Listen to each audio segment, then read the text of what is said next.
So hello everyone, welcome to my channel with another new blog. তো এখন আমি চলে এসেছি বৌদ্ধগয়ায়। তো যাচ্ছি ঘুরতে, তো ভাবলাম যে তোমাদেরকেও সাথে করে নিয়ে যাওয়া যাক।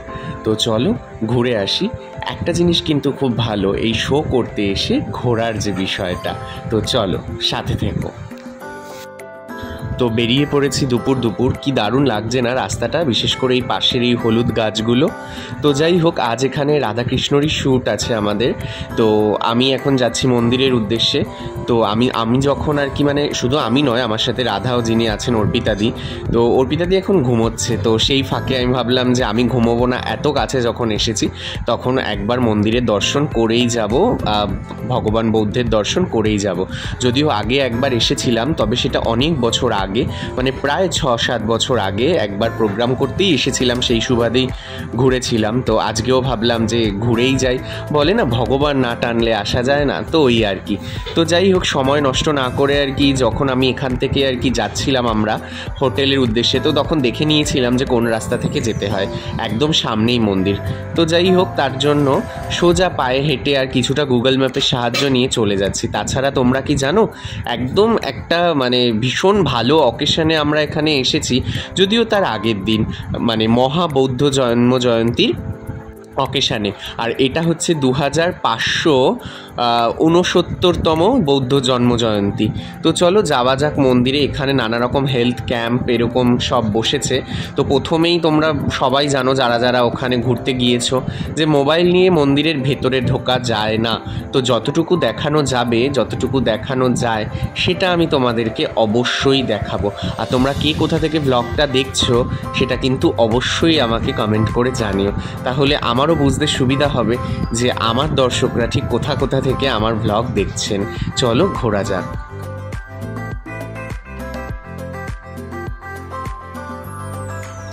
তো চলো, এই দেখো, এটা হচ্ছে গিয়ে ভেতরের যে মেন টেম্পলটা, সেই টেম্পলের চূড়াটা।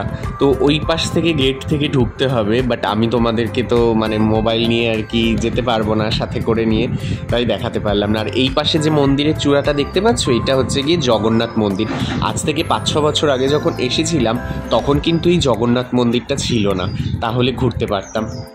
যাই হোক, চলো প্রথমে তোমাদেরকে জগন্নাথ মন্দিরটাই আর কি ঘুরিয়ে নিয়ে আসি। আর ওই মন্দিরের তো কিছু বলার নেই, দেখাতে পারবো না, তোমরা অবশ্যই ভিজিট করো। তো জগন্নাথ মন্দিরে উঠেই প্রথমে এখানে শ্রীরাম, লক্ষ্মণ এবং সীতা দেবীর দর্শন করলাম। তারপরেই জগন্নাথ মন্দিরে আসল জগন্নাথ প্রভুর দর্শন করলাম। জয় জগন্নাথ। তোমরাও কিন্তু কমেন্টে অবশ্যই লিখো। আর যদিও বা সামনে রথ আসছে, তো কারা কারা রথ টানো বা কারা কারা পুরী শ্রীধামে যাচ্ছ, সেটাও কমেন্ট করে জানিও। এখানে জগন্নাথ মন্দিরের বাইরেই ভগবান নারায়ণের দশাবতারের এখানে কিন্তু মূর্তিগুলো রাখা রয়েছে। তো তোমরা কোন কোন মূর্তিটা চিনতে পারলে সেটা অবশ্যই কিন্তু কমেন্ট করে জানিও। এখানে দেখো, পরশুরাম অবতার, শ্রীরাম অবতার, বলরাম অবতার, তারপর বুদ্ধ অবতার অ্যান্ড কল্কি অবতার, যেটা আমাদের সবার শেষ অবতার কলিযুগের।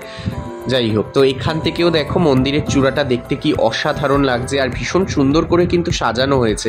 এই যে দেখতে পাচ্ছ না, চারিদিকে এই রোপগুলোকে হচ্ছে গিয়ে, মানে এই ছোটো ছোটো পতাকার যে রোপগুলোকে টানানো হয়েছে পুরোটা জুড়ে। তো যাই হোক না কেন, চলো মোবাইল এই জায়গাগুলোতে না মোবাইল, ব্যাগ, এই সব জিনিসপত্রগুলো এখানে রাখতে হয়। যদিও ব্যাগ না রাখলেও চলে, বাট মোবাইলটা এখানে রাখতে হয়।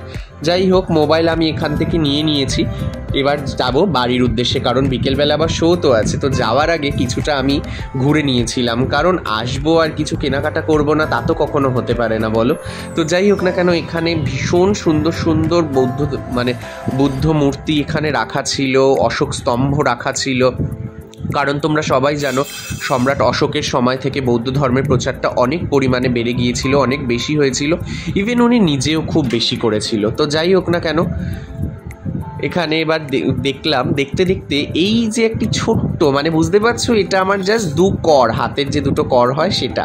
তো আমি নিয়ে নিয়েছিলাম সেটা, 50 টাকা নিয়েছিল যদিও।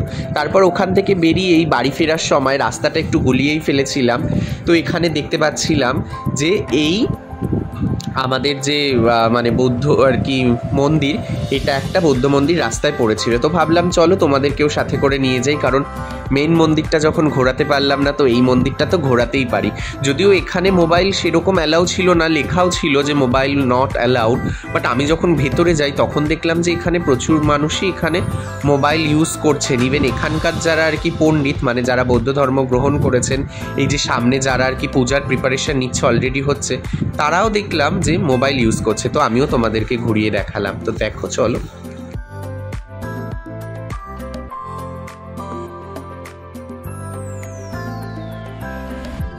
এই যে দেখতে পাচ্ছ এত ক্যান্ডেল জ্বালানো, এত প্রিপারেশন, সব কিন্তু ওই বৌদ্ধ জন্মজয়ন্তীর জন্যই, মানে যেটা পরের দিন। আমি ব্লগটা এত দেরি করে পোস্ট করছি কারণ মাঝে আমার শরীর খারাপ ছিল, শোজ নিয়ে এত ব্যস্ত হয়েছিলাম বলার মতন। আর ভেতরে যে কি একটা অসম্ভব শান্তি, সেটা মানে যারা ওখানে না যাবে তারা বুঝতে পারবে না। মানে এত পজিটিভ ভাইব, এত পজিটিভিটি না, সেটা বলে বোঝানোর মতো নয়। তো যাই হোক, তোমরা অবশ্যই একবার ঘুরে এসো, ভীষণ ভালো লাগবে। আমার তো খুব ভালো লেগেছে। তো এখন এখানে যখন আমি বাড়িতে ফিরছিলাম, সত্যি বলতে আমার হোটেলের লোকেশানটা না মানে মোবাইলে দেখাচ্ছিল না ঠিকঠাক। তো তাও আমি আর কি জিজ্ঞাসা করে করে যাচ্ছিলাম। তো এখানে যখন হোটেলে ফেরার সময় তখন দেখলাম নানা মানে জায়গার থেকে বিদেশিরা, ফরেনাররা ওনারা এসেছেন। সেখানে ওনারা এখানে একটা কিচেন খুলেছে, এই যে বুদ্ধ কিচেন, সেখানে কিন্তু ওনারা গরিব বা ওখানে যারা যারা গিয়েছেন তাদের সবাইকে প্রসাদ বিতরণ করছে, সেটাও ফ্রিতে, মানে কোনো রকম টাকার বিনিময়ে নয়। তো আর মানুষজন সবাই দেখতে পাচ্ছেন এখানে সবাই লাইন দিয়ে সেই প্রসাদ নিচ্ছেও। তো যাই হোক না কেন, তো চলো, এখন অনেকটাই আর কি দেরি হয়ে গেছে, বিকেলবেলা শো আছে। দেখা হচ্ছে আবার তোমাদের সাথে পরের ভিডিওতে। তোমরা কিন্তু চ্যানেলটা সাবস্ক্রাইব করতে ভুলো না। টাটা।